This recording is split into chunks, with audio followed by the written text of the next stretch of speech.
It started with a swipe. Her name was Mia, long black hair, deep green eyes, and a smile that hinted at a kind of danger I thought I was ready for. We matched on Tinder, and within a day, we were messaging nonstop. She was witty, charming, and just the right amount of flirtatious to keep me hooked. When she suggested we meet for drinks, I jumped at the chance. The date went well, at least I thought so. She laughed at my jokes, touched my arm, and even suggested we grab dessert afterward. At the end of the night, I walked her to her car, and she gave me a lingering hug. I drove home thinking that this might actually go somewhere.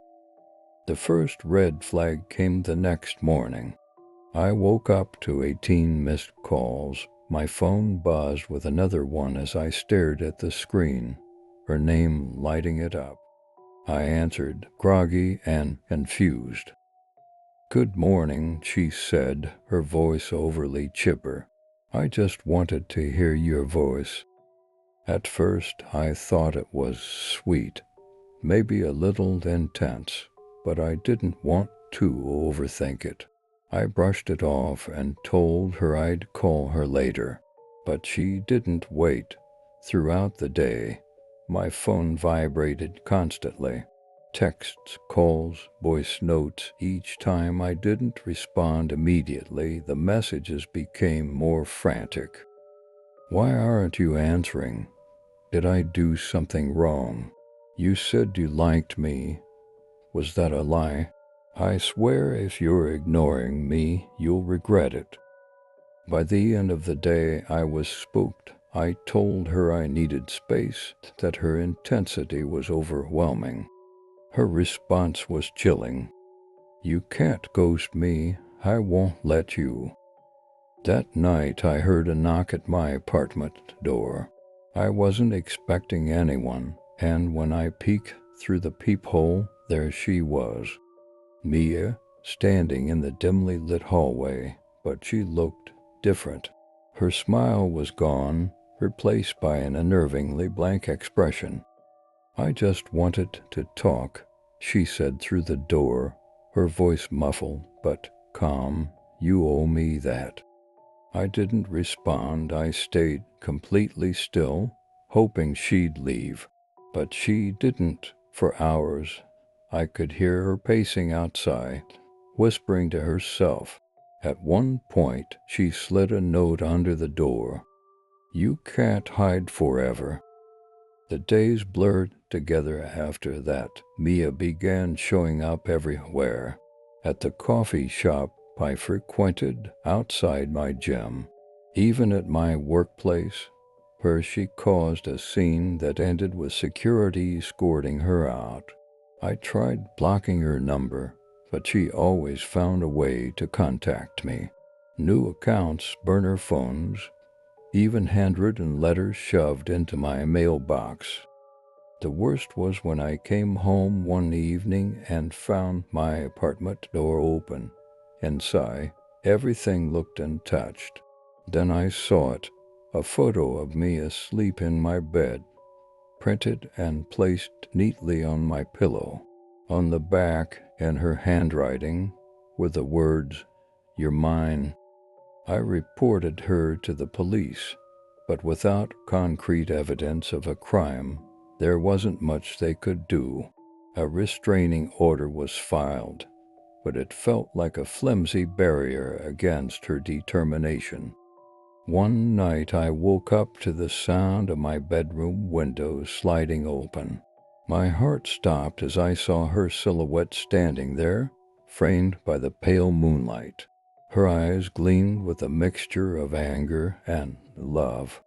"I told you," she whispered, stepping closer. "You can't hide from me." I don't remember much after that. Just the feeling of cold metal in my hand as I grabbed the bat I kept by my bed, the sound of her scream as I swung, and the weight of her body crumpling to the floor. When the police arrived, They found her unconscious but alive. She was taken into custody, and I was assured that this time she'd face consequences. But even now, I can't shake the feeling that it's not over. Every knock at the door, every unfamiliar number that pops up on my phone, sends a jolt of terror through me. Because Mia promised me something that night, right before I blacked out. "You'll never be rid of me." And I believe her. It started like any other tender matchlight banter, shared jokes, and a feeling of mutual interest. His name was Liam. His profile pictures showed a sharp jawline, a mischievous smile, and enough charm to hook me into a conversation. We talked for a week before agreeing to meet. Our first date was at a cozy little cafe in the heart of the city. Liam was just as charismatic in person as he was online. Smooth talker, well-dressed, and attentive. But there was something off. I couldn't put my finger on it at the time. Maybe it was the way he avoided answering certain questions about himself, or the way his eyes darted around the cafe, scanning every corner. As the date progressed, I let my guard down a bit. He made me laugh, and for a moment I felt like I'd made a genuine connection. But when he suggested going back to his place for just one drink, I hesitated. "It's not far," he insisted, his smile reassuring. "You'll love it. I've got a killer view of the city." Every alarm bell in my head screamed at me to decline, but I didn't want to seem paranoid. I reluctantly agreed, convincing myself I could handle it. Besides, his apartment was only a 10-minute walk away. The elevator ride up to his floor was silent, save for the hum of machinery. Liam was relaxed, leaning against the wall, but my stomach churned. Something wasn't right. When the elevator doors opened, he led me down a dimly lit hallway. His apartment door was open. "Roommates," he explained casually. "They're cool. You'll like them." The word roommates hit me like a brick. He never mentioned living with anyone before. I stopped in my tracks. "Oh, I didn't realize you had roommates," I said, trying to keep my voice light. "Yeah, just a couple of guys. They're probably out," he said, waving it off. But his tone shifted, less casual, more impatient. He reached for my hand, but I pulled it back, suddenly hyper-aware of the silence beyond the door. No TV, no chatter, no music, just silence. "I think I should go," I blurted out. His face darkened, the easygoing charm slipping away in an instant. "Come on, don't be like that. We're just having fun." "No, really," I said, taking a step back. My voice wavered. "I'm not comfortable." Before I could turn, I heard movement from inside the apartment. Heavy footsteps, more than one set. My heart dropped. Liam noticed the fear in my eyes and stepped closer, blocking my path to the elevator. "Relax," he said, his voice low and cold. "It's just the guys." I bolted. I didn't think, just ran. His hand grazed my wrist, but I yanked it free and sprinted toward the elevator. My chest tightened as I slammed the button repeatedly, praying the doors would open fast enough. Behind me, I heard him shout, "Get her!" The doors slid open just in time. I threw myself inside and frantically hit the ground floor button. As the doors closed, I caught a glimpse of two men stepping out of the apartment, their faces obscured by shadows. Liam stood frozen, his eyes locked on mine, the charming mask completely gone. When the elevator reached the lobby, I didn't stop running until I was outside and surrounded by the bustle of the city. My hands were trembling as I called a cab. Once I was safely inside, I burst into tears. I blocked Liam on everything that night, deleted Tinder, and for weeks I couldn't shake the feeling that I was being watched. Even now I double-check every lock, glance over my shoulder, and avoid going out after dark. He knew where I lived. That's the part that still keeps me awake at night. I matched with her on a rainy Thursday evening. Her name was Lydia. She had sharp, almond-shaped eyes and a smile that hinted at just the right mix of charm and mystery. Her bio was minimal, searching for someone who sees beyond the surface. After a few exchanges, we hit it off. She spoke in an almost poetic rhythm, her words dripping with intensity. "You seem like someone who's meant for more than this mundane world," she said in one of our chats. It was flattering, even if a bit dramatic.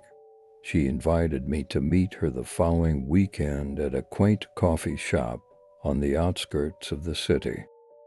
When I arrived, she was already there, sipping tea and dressed in flowing white, almost like a ghost who'd wandered into the wrong era.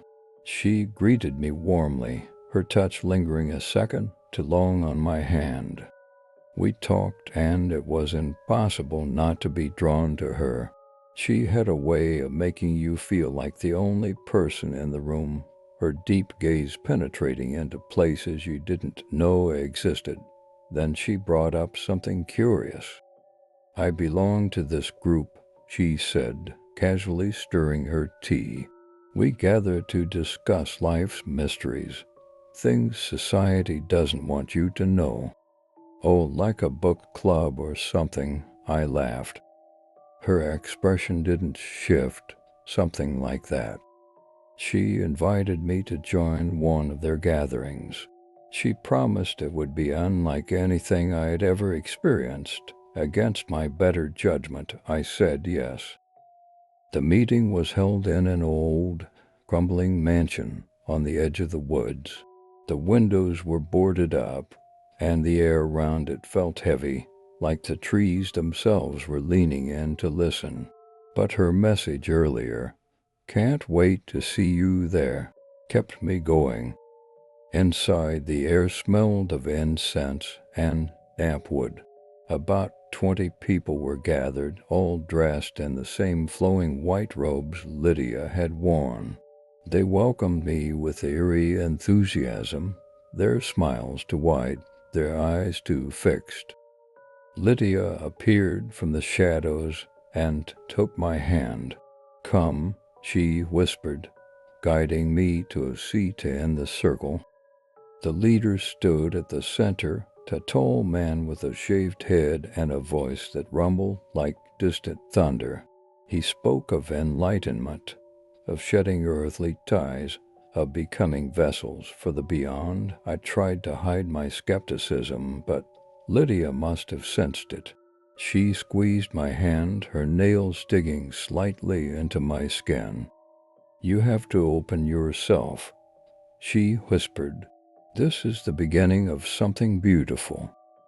The chanting began, low, guttural, and rhythmic. The leader produced a knife, its blade glinting in the candlelight. My heart sank as I realized they weren't just playing pretend. He sliced his palm, letting the blood drip into a chalice that was passed around. When it reached me, Lydia leaned in close. "Drink," she urged, her voice almost hypnotic. "This binds us, this makes you one of us." I shook my head, trying to pull away, but her grip was vice-like. "Don't be afraid," she said, her eyes alight with something between fervor and madness. That's when I noticed the door. It was cracked open just enough to let a sliver of moonlight in. Without thinking, I bolted, knocking over the chalice in the process. The warm, metallic scent of blood filled the air as I ran through the mansion, the chants behind me growing louder, angrier. I burst out into the night, my lungs burning as I sprinted to my car. Behind me, Lydia stood in the doorway, her white robes billowing like wings. "You'll come back," she screamed, her voice echoing through the trees. "They always come back." For weeks after, I couldn't shake her words. My dreams were haunted by her eyes, her smile, and the rhythmic chanting that seemed to grow louder each night. And then the texts started, unfamiliar numbers sending messages like "you belong with us," and it's not over. I've changed my number twice now. I moved to a different city. But sometimes, late at night, I swear I see her silhouette standing just beyond the street light outside my window, watching, waiting. And I don't know how much longer I can resist the pull.